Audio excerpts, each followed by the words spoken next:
Hi guys, bradamckinnon here, welcome back to the channel. Today we're going to look at and talk about why we get little air bubbles in our compound.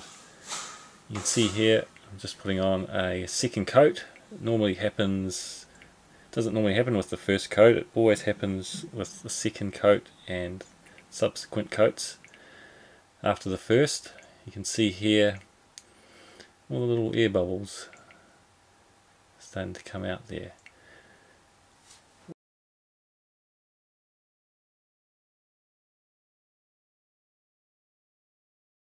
Well, I'll show you a little tip how you can get rid of these, and it's pretty simple. What we're going to do is, instead of putting on a sort of a thickish filler coat, we're going to put on a real fine thin coat, real tight skim, just like that, and we're just going to let that set for a couple of minutes.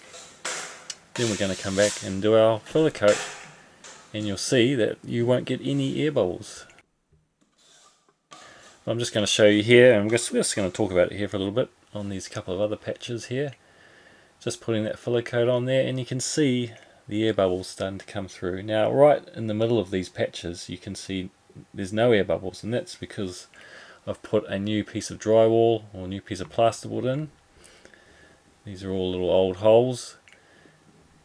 And the reason there's no air bubbles there is because the water from the plaster is actually being sucked into the new drywall, because there's no paint there.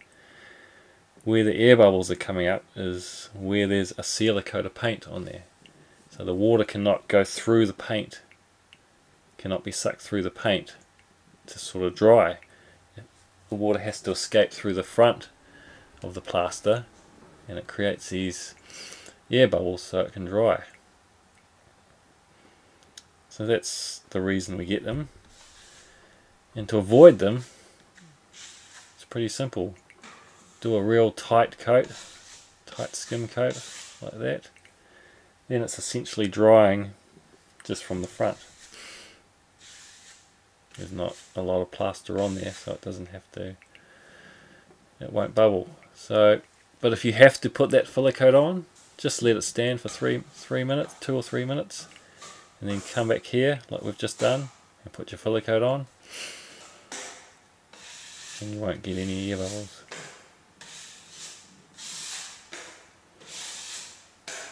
Now for subsequent coats, all you really need is a tight coat, so you won't get any more. But if you have to do another filler coat, you can do the same process again. A real tight skim coat, wait a few minutes, and then put your filler coat on. So again, with these ones we've just let stand for a few minutes, and we're coming back to put our filler coat on there, and absolutely no air bubbles coming through. So that's a handy little tip. Let me know in the comments if you knew about this little tip, or if you've got any more information on these little air bubbles. I'd love to hear it. But thanks for watching.